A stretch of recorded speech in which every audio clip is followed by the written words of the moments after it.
Hi guys, good morning. ಎಲ್ಲರೂ ಹೇಗಿದ್ದೀರಾ? ನಾನಂತೂ ಸಖತ್ತಾಗಿದ್ದೀನಿ. ನೀವು ಚೆನ್ನಾಗಿದ್ದೀರಾ ಅಂತ ಅಂದ್ಕೊಳ್ತೀನಿ. ಇದು ಶುಕ್ರವಾರದ ವ್ಲಾಗ್ ಆಗಿರುತ್ತೆ. ಸೊ ಬೆಳಗ್ಗೆನೇ ಎದ್ದು ಎಲ್ಲ ಕೆಲಸಗಳನ್ನ ಮುಗಿಸ್ಕೊಂಡು ಬಾಗಿಲು ರಂಗೋಲಿ ಹಾಕ್ಕೊಂಡು ಒಂದು ಸಿಂಪಲ್ ರಂಗೋಲಿ ತೋರಿಸ್ತಾ ಇದ್ದೀನಿ. ಹಾಗೆ ಇದನ್ನೇನೋ ನಾನು ಎಷ್ಟು ಅಂಕಿಂದ ಇಡ್ತಾಯಿದ್ದೀನಿ, ಏನು ಡೀಟೇಲಿಂಗ್ ಏನೂ ಹೇಳಿಲ್ಲ.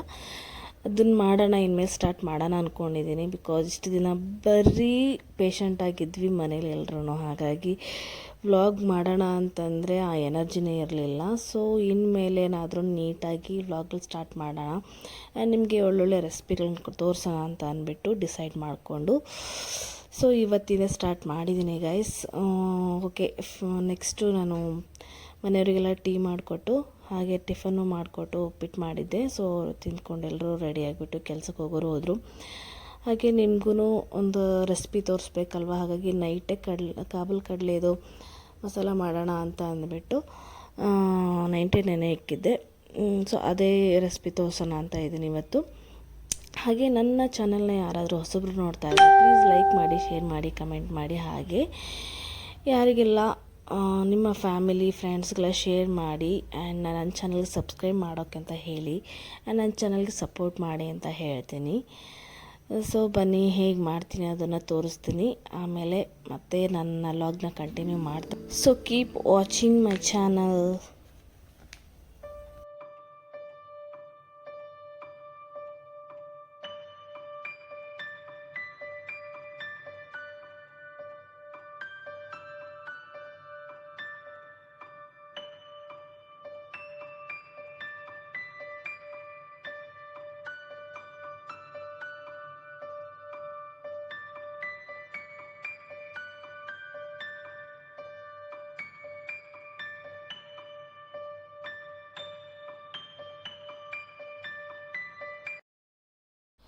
ಕಾಬೂಲ್ ಕಡಲೆ ಮಾಡಲು ಬೇಕಾಗುವ ಸಾಮಗ್ರಿಗಳು: ಅಡುಗೆ ಎಣ್ಣೆ, ಜೀರಿಗೆ, ಸಾಸಿವೆ, ಕರಿಬೇವು, ಟೊಮ್ಯಾಟೊ, ಈರುಳ್ಳಿ, ಶುಂಠಿ ಬೆಳ್ಳುಳ್ಳಿ ಪೇಸ್ಟ್, ಅರಿಶಿನ, ಖಾರದ ಪುಡಿ, ಚೆನ್ನ ಮಸಾಲ, ಧನಿಯಾ ಪುಡಿ, ಕಾಬೂಲ್ ಕಡಲೆ, ಆಲೂಗಡ್ಡೆ, ಉಪ್ಪು. ಕಾಬೂಲ್ ಕಡಲೆ ಮಸಾಲ ಮಾಡೋದು ಹೇಗೆ ಅಂತ ತೋರಿಸ್ತೀನಿ ಬನ್ನಿ.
ಎಲ್ಲ ಗೈಸ್ ಹೇಗಿತ್ತು ಕಾಬೂಲ್ ಕಡಲೆ ಮಸಾಲ ರೆಸಿಪಿ ಅಂತ. ನಿಮ್ಗೆ ಬೇಕಾದರೆ ಕನ್ಸಿಸ್ಟೆನ್ಸಿ ತೆಳ್ಳಗಾದ್ರೂ ಮಾಡ್ಕೊಳ್ಳಿ, ಇಲ್ಲ ಅಂತಂದರೆ ನಾನು ಮಾಡಿದ್ನಲ್ಲ ಆ ಥರನೂ ಮಾಡ್ಕೋಬೋದು. ನನಗೆ ಇಲ್ಲಿ ತೆಳ್ಳಗೆ ಇಷ್ಟ ಆಗಲ್ಲ ಅನ್ನೋದಕ್ಕೋಸ್ಕರ ನಾನು ಜಾಸ್ತಿ ಗ್ರೇವಿ ಮಾಡ್ಕೊಂಡಿಲ್ಲ. ಸೊ ಐ ಹೋಪ್ ನಿಮಗೆಲ್ಲ ಇದಿಷ್ಟ ಆಗಿದೆ ಅಂತ ಅಂದ್ಕೊಳ್ತೀನಿ ರೆಸಿಪಿ. ಯಾರಿಗೆಲ್ಲ ಈ ವಿಡಿಯೋ ಇಷ್ಟ ಆಯಿತು ಪ್ಲೀಸ್ ಲೈಕ್ ಮಾಡಿ, ಶೇರ್ ಮಾಡಿ, ಕಮೆಂಟ್ ಮಾಡಿ. ನಿಮ್ಮ ಫ್ಯಾಮಿಲಿ ಫ್ರೆಂಡ್ಸ್ಗೆಲ್ಲ ನನ್ನ ವೀಡಿಯೋಸ್ನ ಶೇರ್ ಮಾಡಿ, ಆದಷ್ಟು ಸಬ್ಸ್ಕ್ರೈಬ್ ಮಾಡ್ಕೊಳ್ಳೋಕೆ ಹೇಳಿ. ಹಾಗೆ ನನ್ನ ಚಾನಲ್ಗೆ ಸಪೋರ್ಟ್ ಮಾಡೋಕ್ಕೆ ಹೇಳಿ. ಅದರ ನೆಕ್ಸ್ಟು ನಮ್ಮಮ್ಮ ಕೂಡ ಬಂದರು ಬೆಳಗ್ಗೆನೇ. ಬಂದಿದ ತಕ್ಷಣ ಮತ್ತು ಎಲ್ಲನೂ ಇದೆಲ್ಲ ಅಡುಗೆ ಮುಗಿಸ್ಕೊಂಡ್ಬಿಟ್ಟು ನಾವು ದೇವಸ್ಥಾನಕ್ಕೆ ಹೋಗೋಣ ಅಂತಂದ್ಬಿಟ್ಟು ಕಾಳಿಕಾ ದೇವಸ್ಥಾನಕ್ಕೆ ಹೋದ್ವಿ. ಹಾಗೆ ಪಕ್ಕದಲ್ಲಿ ಬನಶಂಕರಿ ದೇವಸ್ಥಾನವೂ ಇತ್ತು. ಹಾಗೆ ಬನಶಂಕರಿ ದೇವಸ್ಥಾನದ ಪ್ರಸಾದ ಇಟ್ಟಿದ್ರು ಕೂಡ ಮುಗಿಸ್ಕೊಂಡು ಅಲ್ಲಿ ದರ್ಶನ ತೊಗೊಂಡ್ಬಿಟ್ಟು ಮತ್ತೆ ರಿಟರ್ನ್ ಆದ್ವಿ ಮನೆಗೆ ರಿಟರ್ನ್ ಬರೋ ಅಷ್ಟೊತ್ತಿಗೆ 3:30 ಮೇಲೆ ಆಗೋಗಿತ್ತು. ಹಾಗೆ ಇಷ್ಟು ಮುಗಿಸ್ಕೊಂಡ್ಬಿಟ್ಟು ರೆಸ್ಟ್ ಮಾಡ್ತಾ ಇದ್ವಿ. ಓಕೆ, ಸೊ ಗೈಸ್ ಇಲ್ಲಿಗೆ ಈ ವ್ಲಾಗ್ನ ಎಂಡ್ ಮಾಡೋ ಸಮಯ ಬಂತು. ಸೊ ನಾನು ಇಲ್ಲಿಗೆ ಈ ವ್ಲಾಗ್ನ ಎಂಡ್ ಮಾಡ್ತಾ ಇದ್ದೀನಿ. So bye, take care, good night guys.